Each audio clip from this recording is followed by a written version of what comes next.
Agus. Ih saya lah, dia mah dia belakangan. Aduh, Saya jangan duluan begini, Bang aduh, Agus. aduh. Ih Bang Agus, ayo Bang Agus. Satu persatu. Sabar lah, saya duluan yang moto enak aja. Ih saya duluan. Astagfirullahaladzim. Kepedean, Ibu. kepedean. Ini apaan sih pagi-pagi dia Orang berantem? lagi moto, dia rebut dulu. Mana coba mana sini, mana fotonya, sini mana fotonya. Ya ampun, lagi gila. moto. Foto Jangan duluan. begitu, masa kita Kepedean berantem. itu. Makanya ada Bang Agus, Bang Agus foto Udah. saya ya. Udah. Kan? Jangan berisik. Udah foto aja. Ayo kita foto aja bareng-bareng. 1, 2, 3. Nah, dah. Udah, aman kan? Udah duduk sekarang Bu. Ya, makasih ya. Ini duduk Gus nih. Aduh ya Allah. Pagi-pagi ribut cuma gara-gara foto doang. Paling. Assalamualaikum warahmatullahi wabarakatuh. Jamaah. Oh jamaah. Alhamdulillahirrabbilalamin. Allahumma sholli ala sayyidina Muhammad wa ala sayyidina Muhammad. Aduh pagi-pagi udah ngomel-ngomel gara-gara masalah foto. Sabar ya Bu ya. Macam-macam di rumah juga gitu ya Bu ya. Pagi-pagi ribut cuma gara-gara apa Bu? Sarapan ya Bu ya. Gara-gara masalah macam-macam. Ini nih yang di rumah juga nih. Gara-gara masalah pagi-pagi akhirnya ke bawah sampai siang. Akhirnya ngedumel dongkol terus ya Bu ya. Akhirnya kena penyakit. Penyakit apa biasanya Bu? Darah tinggi apa darah pendek? Darah tinggi ya Bu ya. Ini darah tinggi ini bahaya loh Bu. Gara-gara awal-awalnya kayak gitu doang tuh. Berebutan foto lah, apalah segala. Berebutan tempat duduk lah ya Bu ya. Bener gak Bu? Ada yang ngiri sini Bu, ngiri-ngirian.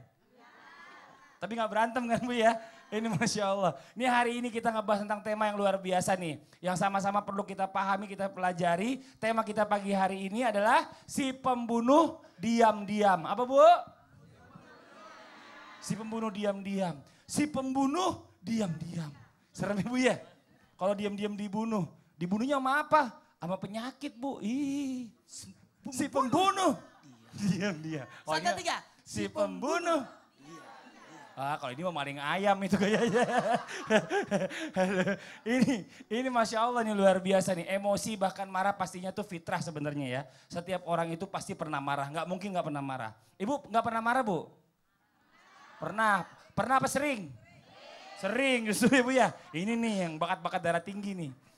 Apa benar dalam Islam marah itu memiliki tingkatan-tingkatannya juga. Jadi marah itu boleh tapi ada tingkatannya. Seperti apa tingkatannya? Yuk kita minta penjelasannya dari guru kita nih. Yang pertama ada Ustadz Muhammad Nur Maulana. Silakan Ustadz. Makasih banyak. Bismillahirrahmanirrahim. Assalamualaikum warahmatullahi wabarakatuh.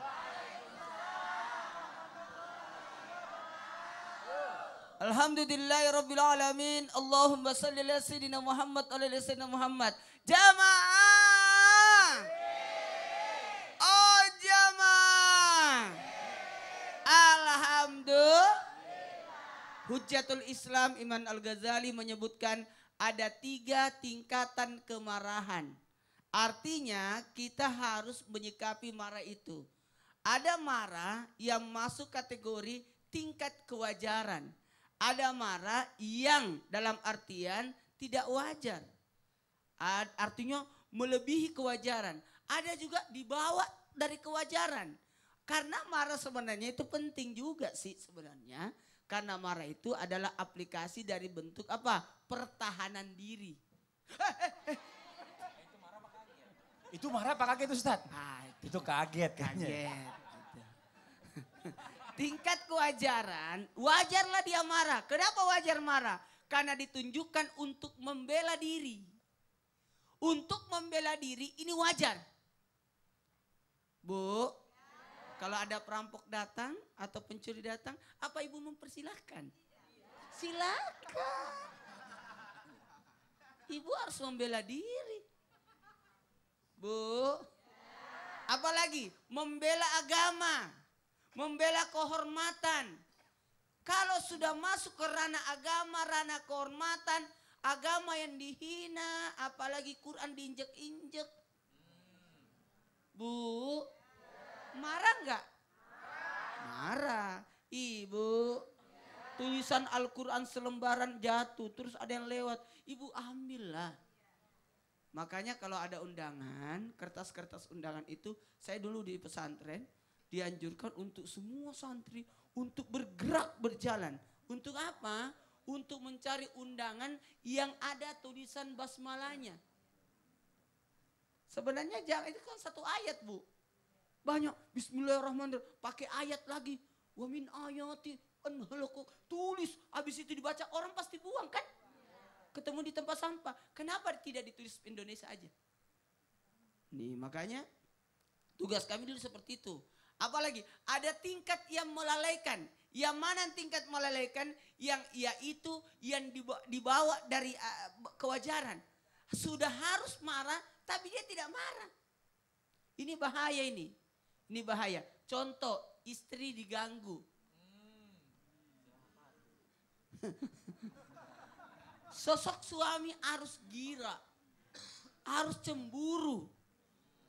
Makanya orang Arab itu tingkat cemburunya tinggi loh. Pernah nggak lihat orang Arab menjual perempuan di toko-toko? Maksudnya orang Arab cewek jualan di toko Ya, gitu. ya. Orang Arab menjual. Menjual cewek di toko-toko, Bukan. salah pengertiannya. Orang perempuan Arab jualan. menjual di toko. Gitu. Pernah lihat gak? Enggak. Yang pernah kata nasi yang angkat tangan? Pernah nggak lihat? Nggak pernah. Yang rata-rata penjualnya adalah laki-laki. Karena tingkat itu kalau kita ya. Tapi kalau perempuan kita alhamdulillah berani juga ya. Ibu. Ada juga yang maksudnya tingkat yang berlebihan. Apa itu? Tingkat amarah yang melampaui batas. Dikit aja ya marah lagi. Apalagi kalau anak bertengkar, ibu jangan ikut marah. Karena pagi ini anak bertengkar, sore bertengkar, besok carian. Ibu jangan ikut-ikutan. Termasuk nih yang lagi nonton, yang menantunya lagi marahan sama anaknya. Jangan ikut campur, ntar dia cinta-cinta lagi. Terus mertuanya tidak cinta lagi sudah. Makanya anak menantu jangan pernah curhat kepada orang tua. Mama, suamiku memukul aku. Padahal pukulan mesra. Bagaimana pukulan mesra? Kamu cantik deh. Terus diomongin. Bisa jadi mertuanya tidak memaafkan. Tapi menantunya sudah baikkan. Apalagi anak kecil, anak sekolah. Mohon maaf nih, termasuk orang tua murid yang dimanapun berada. Kalau ada peristiwa di sekolah, serahkan saja kepada wali kelasnya atau serahkan kepada kepala sekolah atau guru BP-nya. Orang tua jangan ikut campur. Kenapa anakku begini? Kenapa anakku luka? Bisa jadi dia bercanda sama temennya. Bercandanya pakai pulpen yang tajam. Garis lah. Saya kaget tadi malam lihat anakku berdarah hidungnya. Ternyata dia di Superman tanpa sayap. Dia jatuh. Apa saya marah? Nggak bisa marah. Namanya juga anak-anak. Betul tidak Bu? Ibu. Boleh nggak marah? Boleh. Sepanjang wajar. Tindakan marah yang Ibu sepanjang waktu, marah-marah. Sepanjang wajar Bu. Ibu nih nggak nyimak nih. Ulang. Iya ulang. Ibu boleh marah sepanjang. Sepanjang apa Bu? Wajar bener, tadi waktu. Sepanjang waktu ngomel terus berarti. Ya Allah. Siapa yang suka marah? Siapa yang suka? Saya tuh. Apalagi perempuan. Kepada semua laki-laki. Kalau istri marah, nggak usah masukkan di hati. Iya. Karena kata istri itu, saya itu kalau marah cuma di mulut. Memangnya mau di mana? Iya, emang lewat mulut.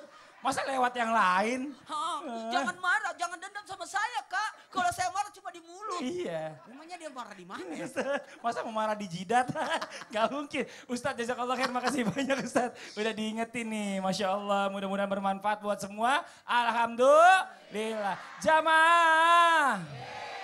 Ini ibu-ibu dari mana sih, cantik-cantik banget yang sebelah sini, dari mana Bu? Dari Jagakarsa. Oh, Tiga Raksa, Tangerang ya Bu ya. Kalau yang di sebelah belakang dari mana yang pink? Sama. Oh sama, idem. Cuma beda seragam doang. Ini pengajian hari Kamis, Sama. pengajian hari Senin. Oh, bukan beda. Oh, Ini dari mah- Bogor. Dari Bogor yang belakang. Ini Ah, Masya yang di Allah. sana yang cowok dari tadi. Nah sekarang kita lanjut lagi nih, jamaah. Yeah. Coba kita pengen tahu juga dari sisi Tibun Nabawi ini. Apa benar ketika kita marah, saat itu juga otomatis darah atau tensi kita jadi tinggi? Apakah darah tinggi juga ada yang bilang faktor keturunan bisa juga katanya. Apa benar seperti itu? Yuk kita minta penjelasannya dari guru kita yang berikut ini. Ada pakarnya Tibun Nabawi, ada Ustadz Febri Sugianto. Izin waktu Ustadz Febri. Silakan Ustadz Febri. Ya makasih. Bismillah. Assalamualaikum warahmatullahi wabarakatuh.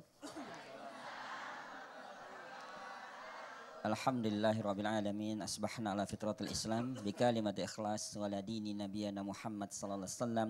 Wa ala millati abina Ibrahim hanifa makana minal musyrikin. Nah saya termasuk darah pendek Mas Fadli. Darah pendek ya? Bukan darah Ya. tinggi. Ustadz Maulana juga darah pendek. Ya, tapi jadi kita nggak sering marah makanya darah pendek. Nah ketika kita bicara marah, maka belajarlah dari kucing. Ya kalau kucing kalau lagi marah itu luar biasa, lihat bulunya semuanya pada berdiri, ya kan? Jadi semua organnya ketika marah pasti akan respon. Nah setelah marah mereka berantem, lalu bagaimana cara misahnya? Dengan disiram air. Nah maka disinilah Nabi menganjurkan kepada kita ketika ada amarah, ya maka segeralah berwudu atau rubah posisi. Nah, lalu pertanyaannya, apakah darah tinggi itu juga bisa muncul karena kita sering marah? Iya. Ya, kalau kita lihat dari kelenjar namanya adrenalin, adrenalin kita akan picu cepat ya karena amarah. Ya. Nah, pada saat kita marah, maka disinilah ada bab di dalam aturan At-Tibun Nabawi ya yang menyebabkan sumber semua penyakit pasti akan datang. Ya, kalau tadi kita belajar pada kucing, ketika dia marah maka berdiri semuanya bulu-bulunya kecuali kucing yang nggak ada bulunya. Ya kenapa? Yang mau berdiri, tapi minimal ekornya dia naik. Ya, semuanya berdiri berarti dia mengeluarkan semua energinya untuk menunjukkan bahwa saya ini sanggup. Nah, maka setelah berantem apa yang terjadi? Mereka lemas. Ya, mereka lemas, lalu sebagiannya luka-luka. Nah, baru kalau dia manusia mungkin dia berpikir nyesel saya berantem karena energi besar yang saya keluarkan hanya rebutan, kadang rebutan wanita. Wah, di sini ada Tadi saya. ibu-ibu rebutan tempat duduk. Rebutan duduk ya. Tapi dia tidak sampai jigrak.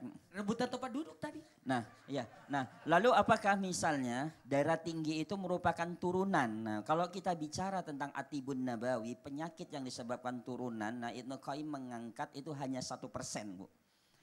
Jadi yang menyebabkan turunan itu hanya 1%. Lainnya itu adalah memang potensi. Setiap manusia punya potensi. Ketika manusia itu diciptakan punya potensi. Ya makanya orang bisa emosi, bisa amarah. Itu karena sudah diberikan oleh Allah bagaimana dia bisa menyetir tentang amarah itu sendiri. Kalau orang tidak ada marah, tidak ada unsur amarah, ketika rumahnya terbakar, ya dia cuma bilang kebakaran, habis rumahnya. Ya, karena tidak ada emosi. Ya, ketika ada binatang buas, ya dia tidak mengeluarkan emosi dia, habis dia diterkam binatang buas. Dia cuma hanya bilang, singa dimakan. Ya. Nah, maka pada saat itulah Allah mendesain ya yang namanya amarah ditingkat-tingkatkan sebagaimana tadi guru kita sudah menyampaikan ya beberapa level amarah-amarah. Nah, lalu bagaimana kalau misalnya Ustadz saya ini amarah dari atau misalnya darah tinggi dari turunan. Ya, saya tadi katakan tidak ada sebenarnya hanya faktor 1% dalam kajian Tibun Nabawi. Baik itu dalam Ibnu Sina mengatakan dalam kitab Al-Qanun itu juga hanya mengatakan 1%. Ya, tapi bagaimana mindset kita yang merubah bahwa amarah itu bisa kita kendalikan. Ya, jadi ingat, jadi jangan darah tinggi ini karena turunan semua. Turunan yang baik-baik aja. Ya, turunan warisan yang baik, jangan turunan utang. Ya, turunan yang baik, yang cakep, jangan nanti turunan ibu bapaknya cakep, anaknya jelek, ya kan? Nah, jadi jangan turunan yang jelek. Ya, kita minta sama Allah. Nah, lalu solusi dalam Islam ketika terjadi darah tinggi, kalau kita lihat tadi yang pertama adalah bagaimana mencari sesuatu yang sifatnya dingin.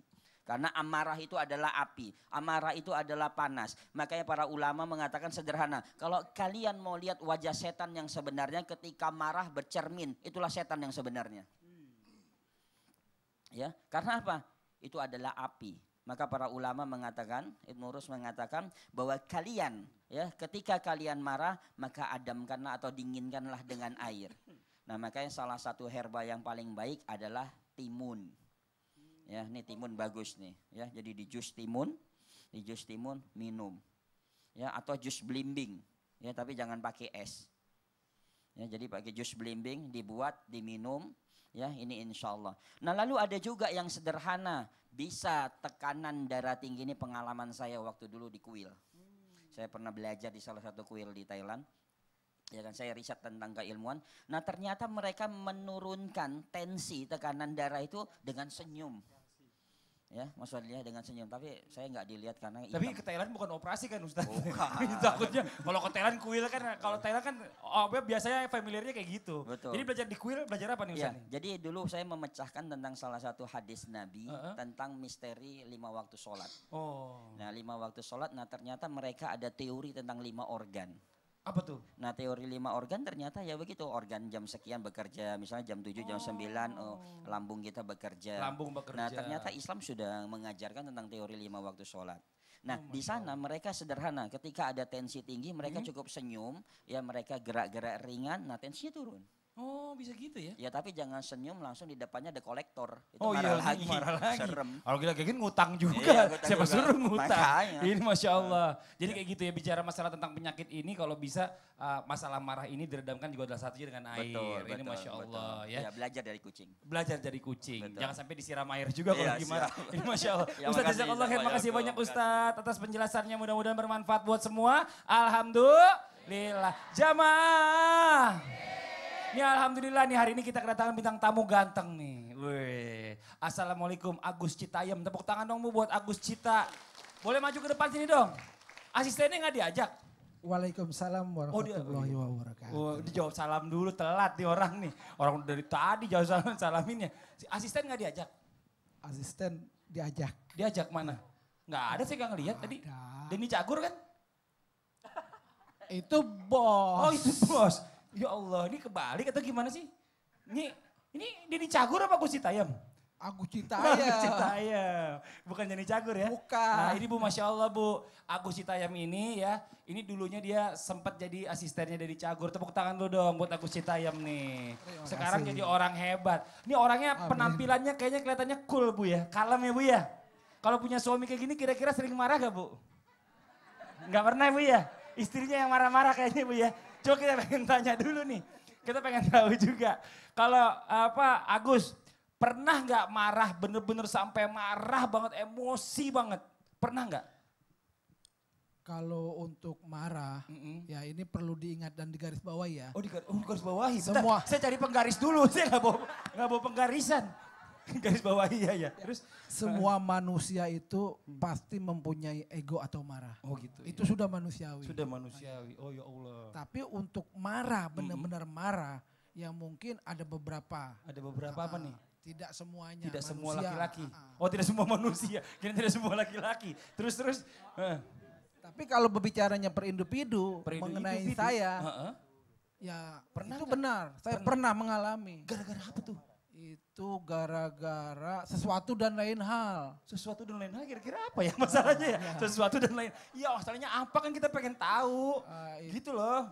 Itu permasalahan keluarga. Oh, sama istri, marah sama istri. Oh tidak. Oh tidak, Heeh. tentu tidak. Oh. Gitu ya. Pak, Terus marahnya sama hati-hati siapa? kalau ngomong. Istri nonton. Oh iya ntar gak dikasih pulang loh. Nanti enggak dibukain pintu. Terus marahnya gara-gara apa coba? Marah masalah apaan? Masalah serius? Masalahnya masalah keluarga. Mm-mm. Ya tapi tadi saya bicara bukan sama istri. Oh, Ini bukan. antara kedua belah pihak keluarga, kakak sama adik. Oh gitu. Ah. Ini warisan nih Jadi- kayaknya kalau kayak gini nih. Oh tidak juga. Oh tidak juga, tentu bukan. Iya. Ya terus.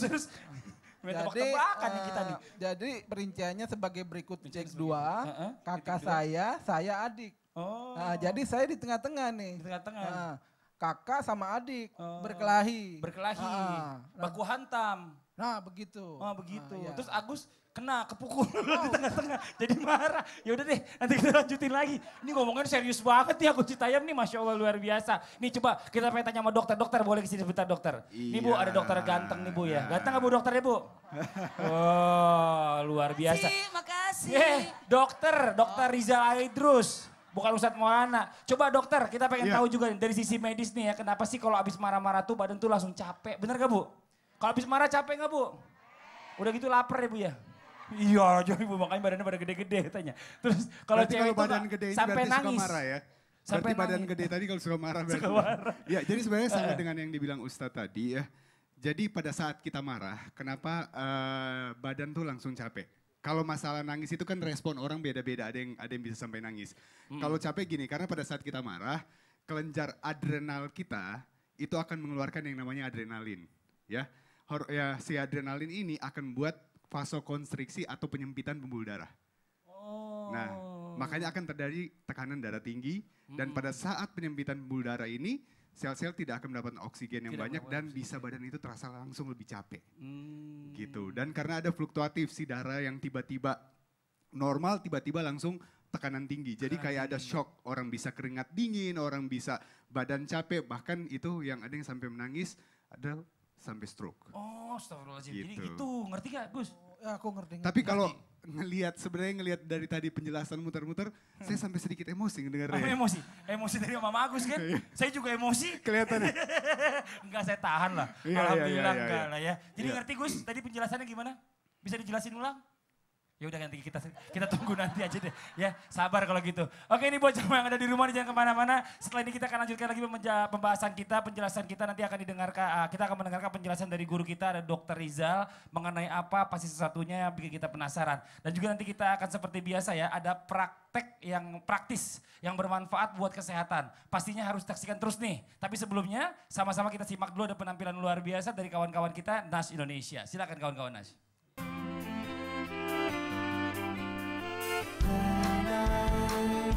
Janganlah marah, tenang, cari jawabannya. Itu solusi permasalahannya. Temukan jalan keluarnya, kerjakan arah